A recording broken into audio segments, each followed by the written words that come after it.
Virtualmente todos na Terra, independente de sua religião ou nacionalidade, reconhecem que existe alguma espécie de batalha ocorrendo no mundo entre as forças do bem e do mal.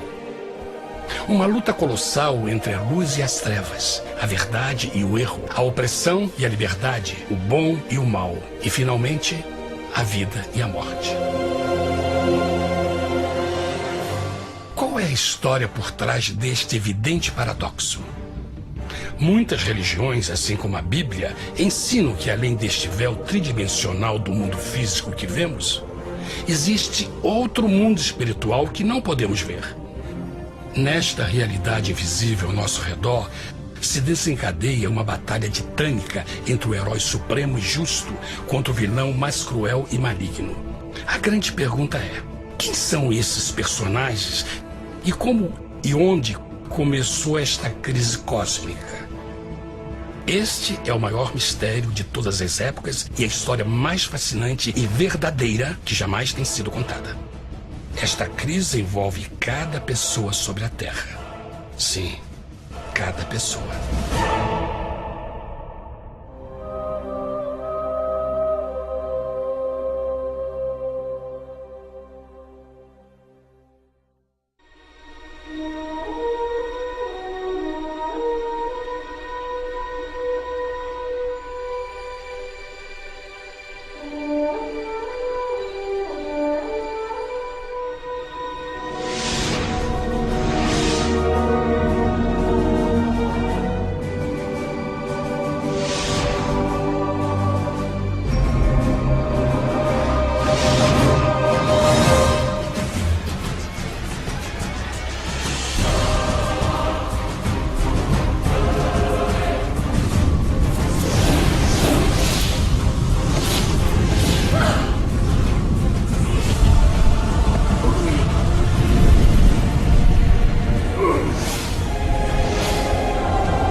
A história humana está repleta de cenas de guerras.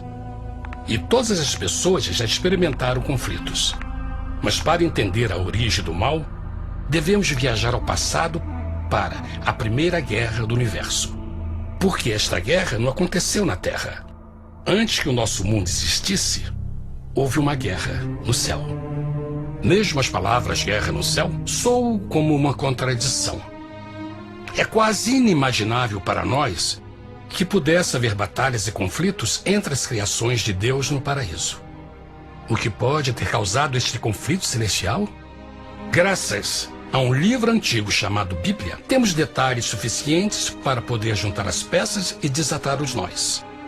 Mesmo que trágica, é uma extraordinária e bela história de amor que vai desde o princípio dos tempos até tocar pessoalmente a você, a mim e a cada indivíduo na Terra.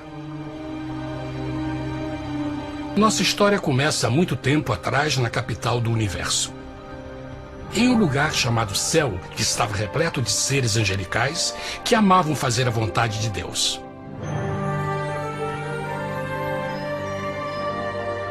Sob o justo e amoroso governo do Criador, todo o céu desfrutava uma existência de felicidade e perfeita paz.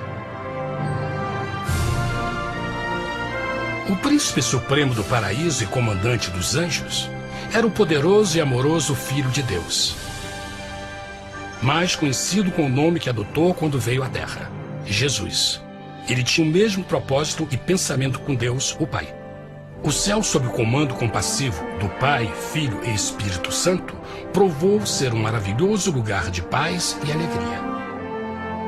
Para realizar as ordens de Deus, a Trindade estava rodeada de um oceano virtual de inumeráveis espíritos ministradores chamados serafins e querubins, mais conhecidos como anjos.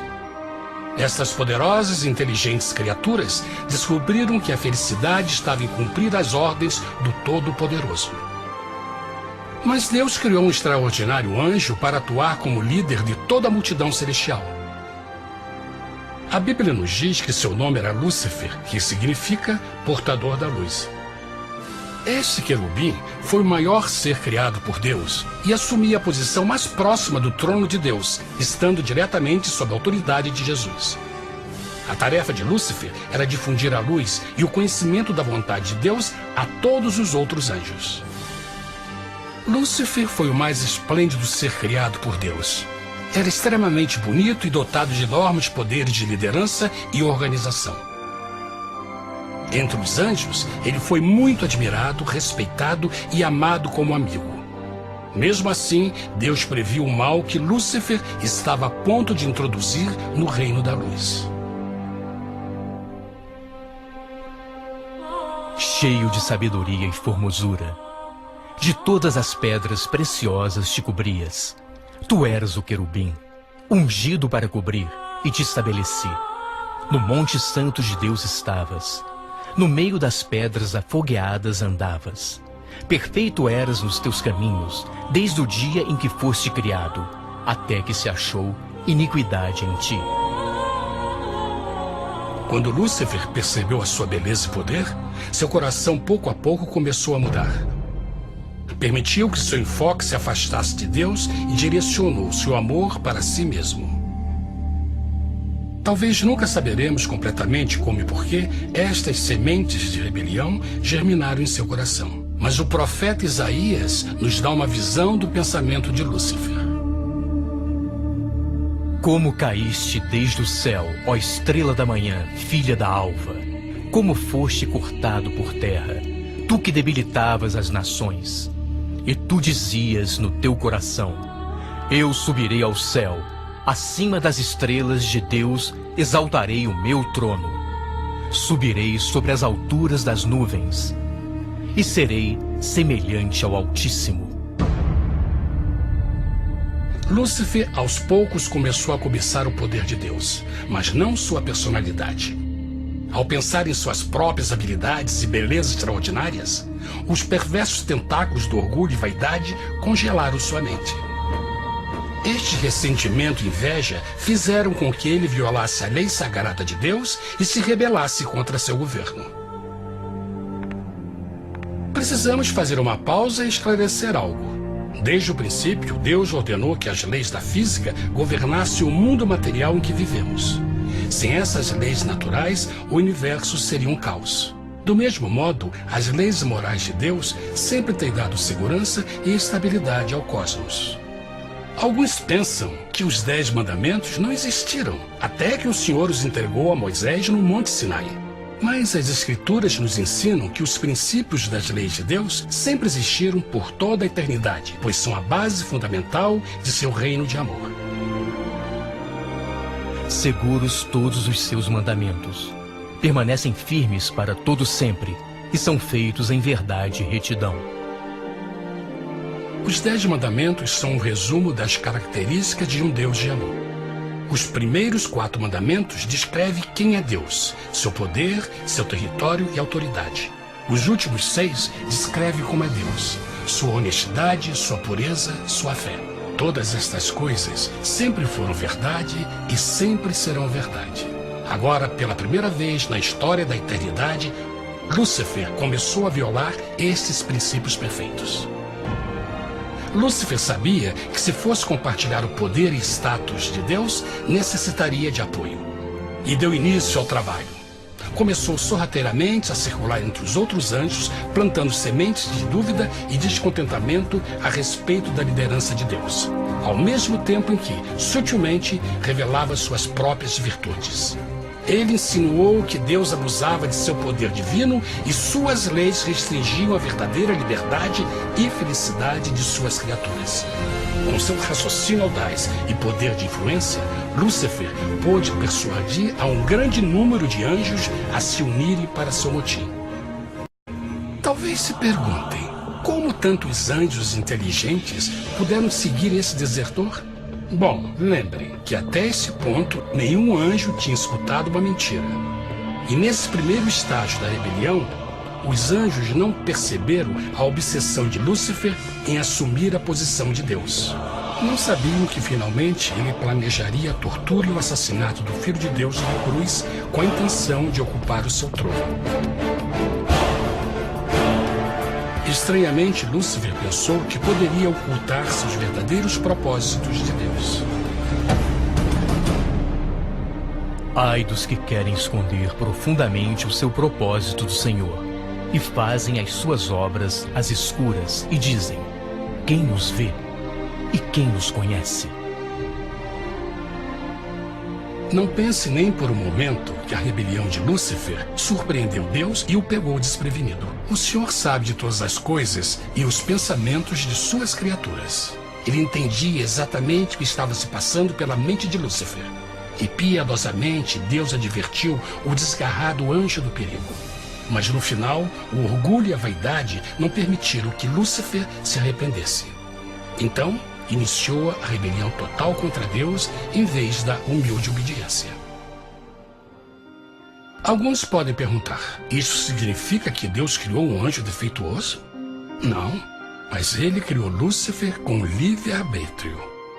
Verão que o livre-arbítrio é uma coisa maravilhosa, mas também muito perigosa, incluindo o risco de uma rebelião e a possibilidade de que o amor de Deus seja rejeitado.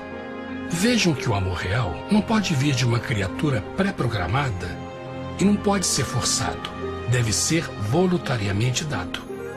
Por exemplo, mesmo que seja bonito este cachorro robô, na verdade, nunca poderá amar-me.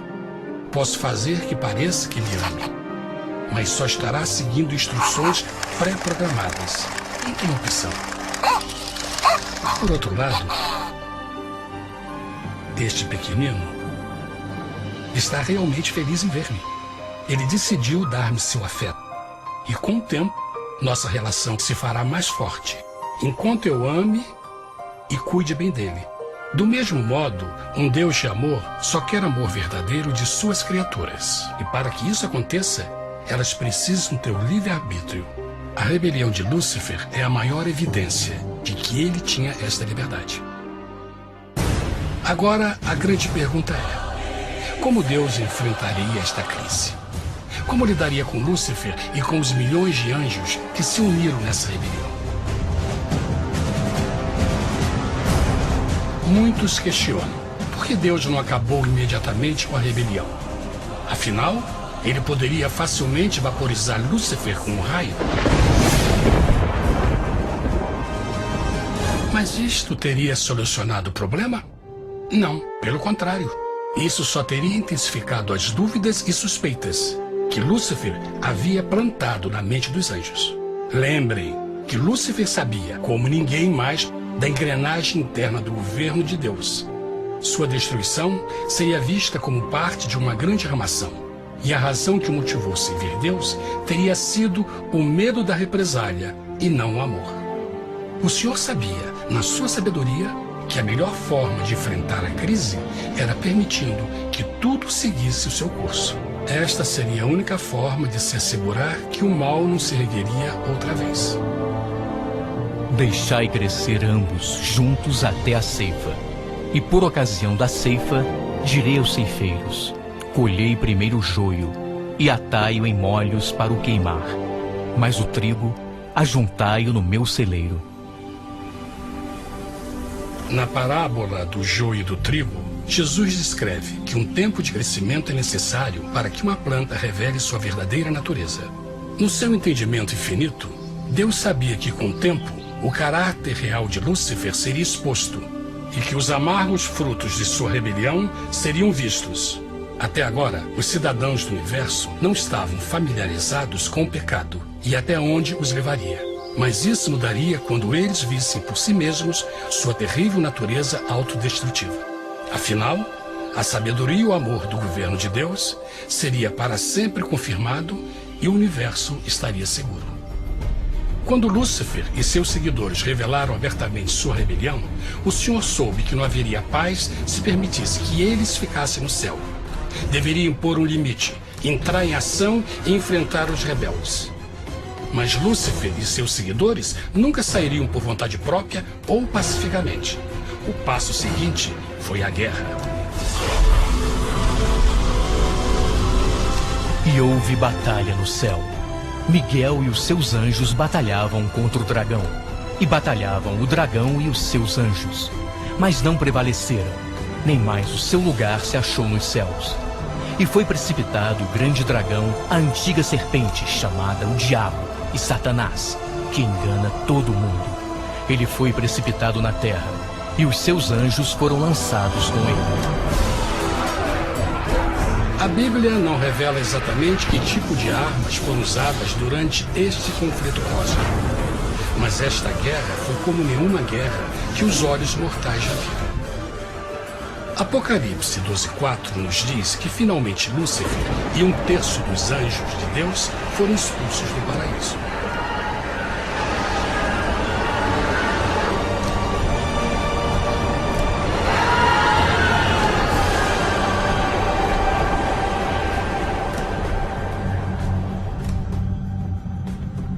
Mas e agora? Lúcifer tinha milhões de anjos ao seu lado, mas precisava de um pedaço de chão para continuar sua rebelião. Rápido, muito rápido, o universo começou a entender o quão doloroso e caro o pecado poderia chegar a ser. Mas a guerra não tinha terminado, apenas começava. Lúcifer, o portador da luz, agora virou Satanás, o adversário.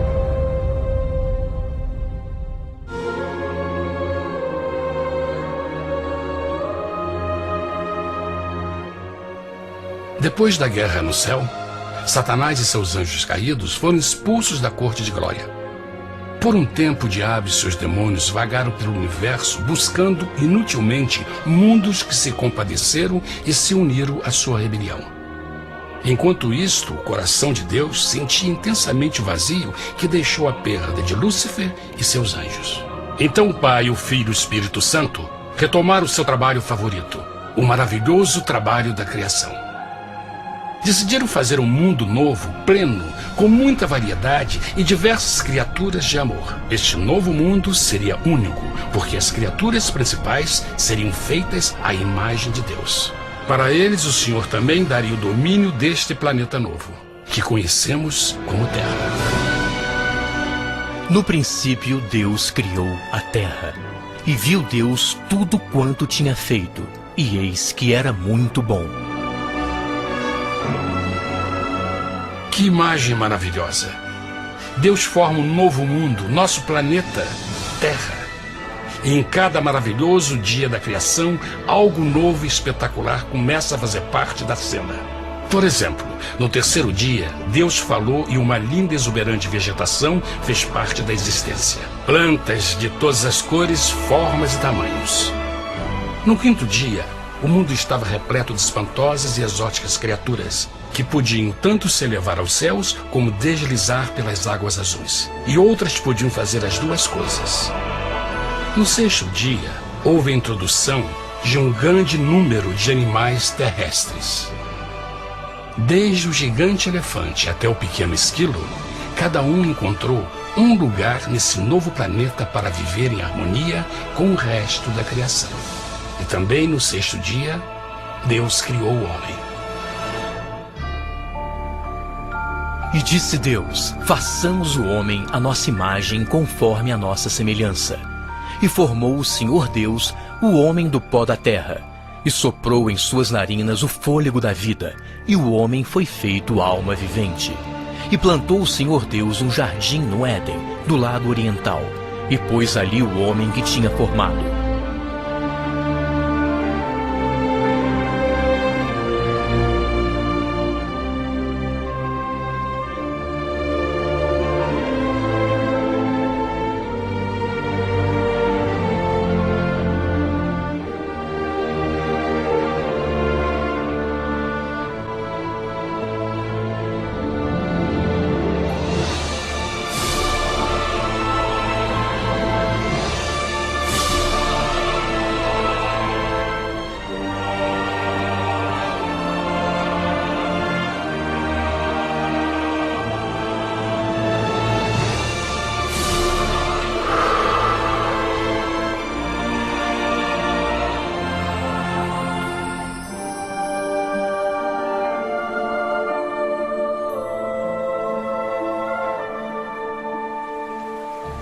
Mas que grande honra ser criado à semelhança de Deus, ser um indivíduo com liberdade de pensamento.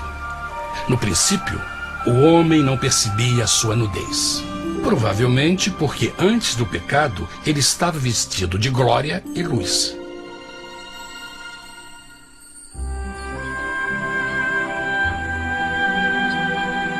Deus também criou a companheira perfeita para Adão, sua bela esposa Eva.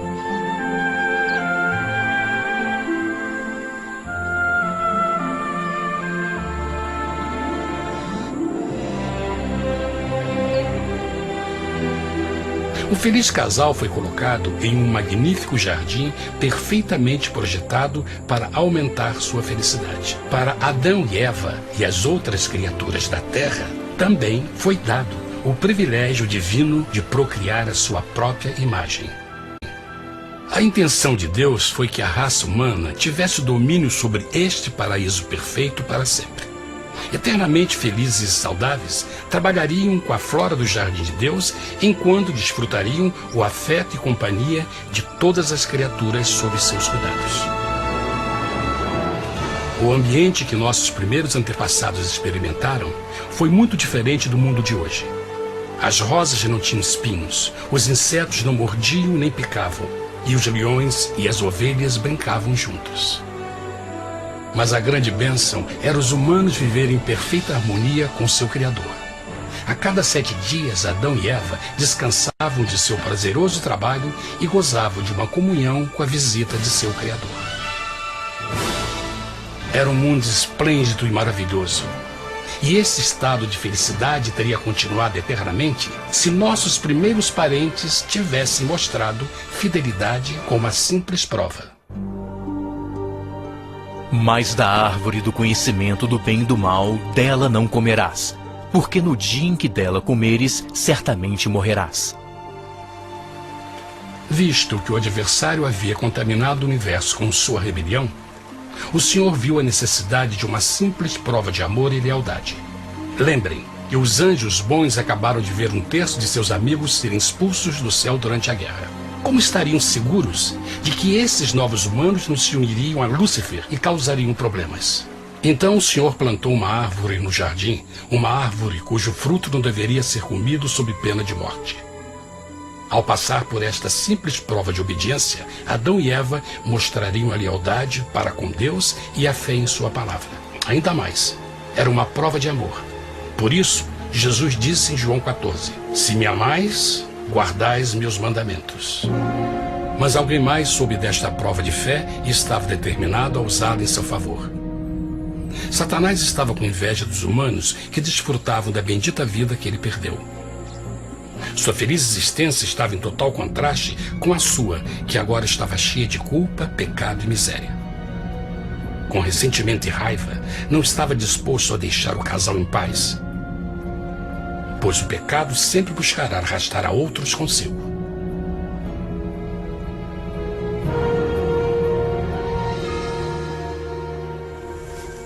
Então um dia, quando Eva estava concentrada em seu agradável trabalho, se viu sozinha e muito perto da árvore proibida. Foi quando Satanás viu sua oportunidade. Através de uma serpente hipnotizante, o anjo caído chamou Eva até a árvore e a envolveu em uma conversação.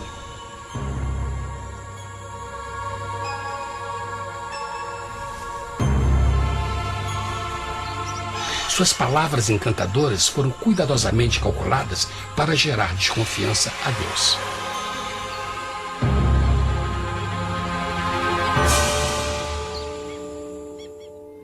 A serpente replicou à mulher, de modo algum morrereis. Deus sabe que no dia em que dele comerdes, vossos olhos se abrirão e sereis como Deus, conhecedores do bem e do mal. A mulher notou que a árvore era boa para comer, pois era atraente aos olhos e desejável para alcançar sabedoria. Colheu o seu fruto e comeu. Deu também ao seu marido, que comeu assim como ela. Tragicamente, quando Eva escutou a suave e sedutora voz do tentador, começou a ter certas dúvidas da palavra de Deus. A serpente enganou-o com a promessa de grande poder e sabedoria. Isso chamou sua atenção. Além disso, aparentemente o fruto deu à serpente a habilidade de falar. Que outros poderes poderia dar a ela? E mesmo tendo acabado de conhecer a serpente, ela confiou em sua palavra acima da de Deus, quem a criou, e lhe deu um paraíso para viver. Então Eva comeu o fruto proibido e convenceu seu esposo a fazer o mesmo. Adão poderia ter escolhido ser fiel a Deus, mas colocou seu amor pela esposa acima do seu amor por Deus. Quando os nossos primeiros parentes mostraram lealdade ao inimigo, o domínio da terra foi tomado por Satanás. Não sabeis que, vos oferecendo a alguém para lhe obedecer, vos tornais escravos daquele a quem obedeceis? Ninguém pode servir a dois senhores. Este mundo agora seria o último campo de batalha entre o bem e o mal, e o coração de cada homem e mulher seria o prêmio. Adão e Eva não se deram conta desse tempo, mas seu momento de desconfiança e desafio abriria as comportas do sofrimento de milhões de pessoas durante milhares de anos.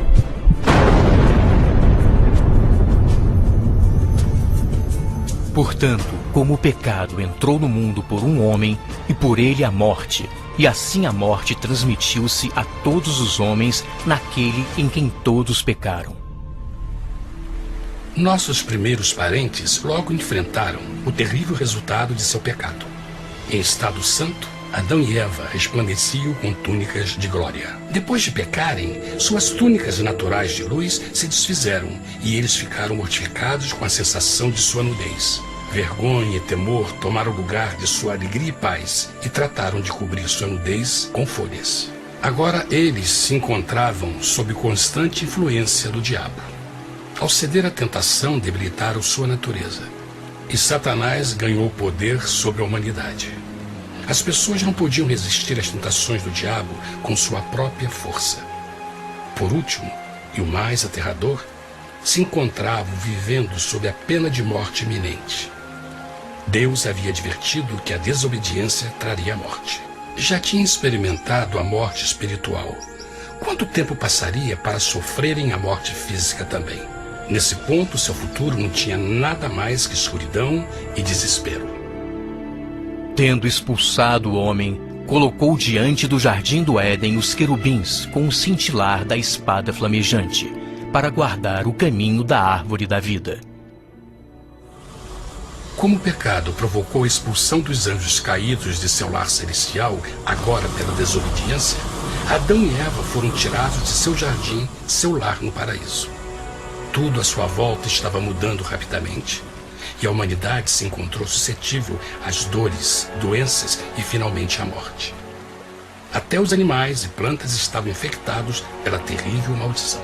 Os espinhos e cardos agora pareciam árvores e flores, e os animais que antes eram gentis começaram a se matar e a devorar uns aos outros.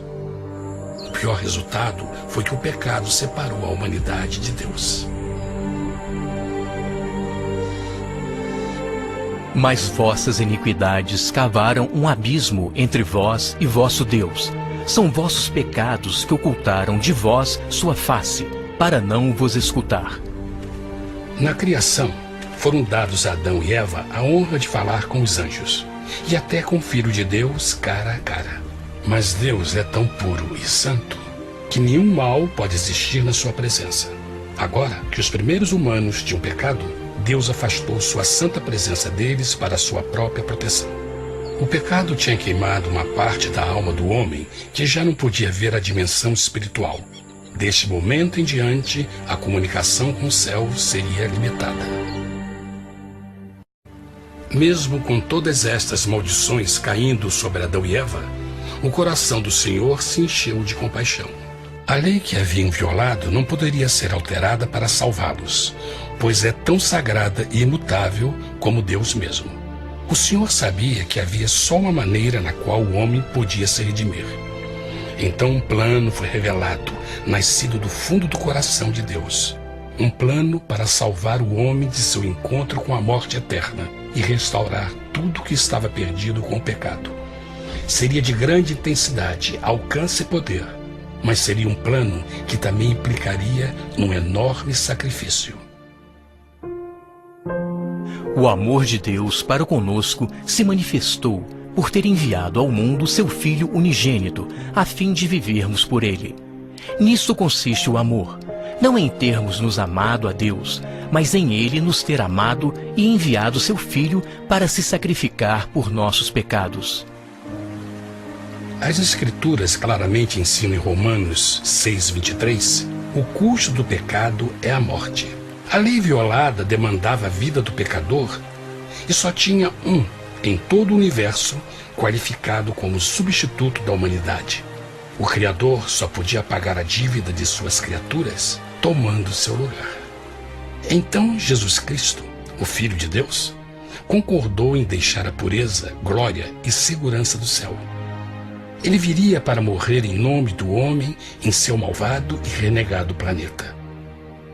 Ele nasceria como um inocente e indefeso bebê, suportaria uma vida de dor e vergonha e mesmo assim viveria uma perfeita e vitoriosa vida. Finalmente, ele teria uma morte humilhante para poder ser o substituto da humanidade caída. Por seu sacrifício, a humanidade incrivelmente receberia uma nova oportunidade de ter a vida eterna.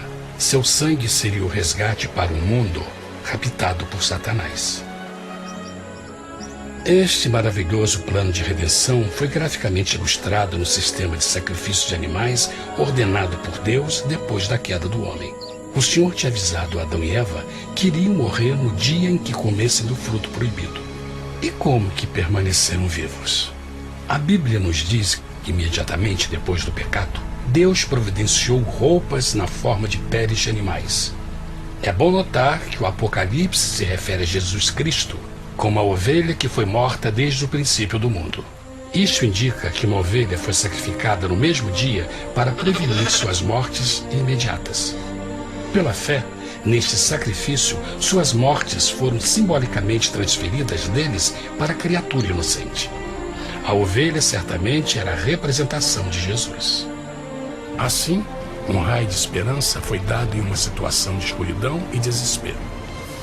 Através do arrependimento e a fé no sangue do Messias, qualquer humano poderia uma vez mais ser filho de Deus. Mas mesmo com este grande plano para a humanidade, Satanás ainda tinha o domínio da terra. E a vida na terra não estava fácil. No mundo haveis de ter aflição, mas coragem, pois eu venci o mundo. Naturalmente, muitos se perguntam, como um Deus amoroso e poderoso permite dores e sofrimentos no nosso mundo atual? Mas está claro desde o Gênesis que Deus nunca quis que nós tivéssemos o conhecimento da dor dessa vida. Quando o mundo saiu das mãos de Deus, a terra era um maravilhoso paraíso. Foi o pecado de Adão e Eva que deu a Satanás o direito de assumir o controle deste planeta. Devido à sua trágica eleição, o diabo e seus súditos ganharam o poder de tentar e atormentar os humanos, introduzindo a doença, a dor e o sofrimento. Talvez fosse melhor perguntar: por que Satanás não tem o controle total da humanidade? A resposta é Jesus Cristo. Talvez já perceberam que a morte de Jesus na cruz deu a cada um de nós a oportunidade de sermos salvos, mas na verdade fez muito mais do que isso. Quando o Salvador ofereceu sua vida para redimir a terra, esse ato poria restrições ao controle de Satanás sobre a humanidade. Satanás não poderia forçar nossa vontade e seu poder de nos ferir seria limitado. O sacrifício de Cristo também nos trouxe um tempo de prova, durante o qual poderíamos ver a diferença entre o governo de Deus e o de Satanás, e então decidir a quem servir. Finalmente, pelo sacrifício que fez Jesus, o reino de Satanás chegará ao seu final, e um dia a terra será devolvida ao homem mais maravilhosa do que era no princípio. Mesmo Adão e Eva tendo começado suas vidas como exilados do paraíso, ainda tinham esperança. Deus providenciou peles de animais sacrificados para se cobrirem. Mas o mais importante, ele prometeu o sangue do Cordeiro de Deus para pagar por seu pecado, se aceitassem Cristo e se arrependessem. Uma grande pergunta permanece: as pessoas aceitaria o grande presente de Deus? Como escaparemos se agora desprezarmos a mensagem tão sublime da salvação? A incrível história que acabaram de escutar é verdade e afeta vocês. Pois, pelo desejo de Satanás de ser Deus e a desconfiança e desobediência de Adão e Eva, todos nós nos encontramos em uma situação perigosa. De um lado, a humanidade foi grandemente favorecida por Deus com uma segunda chance de recuperar nosso lugar no Éden. Por outro lado, se nós desistirmos de aproveitar esta grande chance, nos tornaremos escravos de Satanás e finalmente seremos destruídos quando Deus limpar o universo do pecado. Amigos, não há melhor hora de fazer sua escolha por Jesus do que agora mesmo. Nenhum de nós sabe quanto tempo mais teremos que viver nesta terra. Jesus nos tem mostrado grande interesse no seu bem-estar e seu amor por vocês o levou a providenciar uma maneira de escaparmos de uma futura destruição. Ele quer que você o aceite e se arrependa de seus pecados. Através de Cristo, pode encontrar o perdão para tornar-se como Ele em caráter. A triste notícia é que Satanás atua de todas as formas possíveis para evitar que aceite o presente da salvação de Deus. Devido à nossa rotina da vida, o amor ao dinheiro ou alguma outra distração fascinante, ele trabalha para manter a todos ocupados e afastados do que, na realidade, mais importa, sua salvação eterna. Para que entendam a realidade da situação e que se você não escolhe a Jesus por omissão, está escolhendo a Satanás. Mesmo que a terrível escolha de Adão e Eva nos traga morte e miséria, vocês agora podem tomar uma melhor decisão. Deus está oferecendo uma paz que satisfaz o anseio mais profundo de sua alma e uma alegria que não encontrará nas atribulações deste mundo. O desejo que tem o coração de Deus é que seja salvo e esteja com Ele no paraíso. Mas o único que pode mantê-lo fora do céu é você. Imagine a tragédia que seria se você recusasse este precioso presente. Você pode decidir hoje e aceitar a salvação que Deus prometeu. Na verdade, nesse momento, pode aceitar a vida eterna através de Jesus Cristo. Posso convidá-lo para que acompanhe agora mesmo em uma simples oração, aceitando sua maravilhosa oferta? Por favor, repita depois de mim. Querido Pai Celestial, venho a Ti agora e humildemente pedir Teu perdão. Senhor, confesso que sou um pecador e violei Tua santa lei. Entendo que a pena por esse pecado é a morte. Acredito que Jesus Cristo sofreu e morreu na cruz para receber o castigo por todos os nossos pecados. Acredito que Jesus ressuscitou e eu o aceito como meu Salvador pessoal. A partir deste momento em diante, Te dou o meu coração e o aceito como Senhor da minha vida. Por favor, perdoa todos os meus pecados e envia Teu Espírito para ajudar-me a fazer a Tua vontade. Te agradeço por Teu grande amor e aceito Teu presente da vida eterna. E eu oro tudo isso em nome de Jesus. Amém.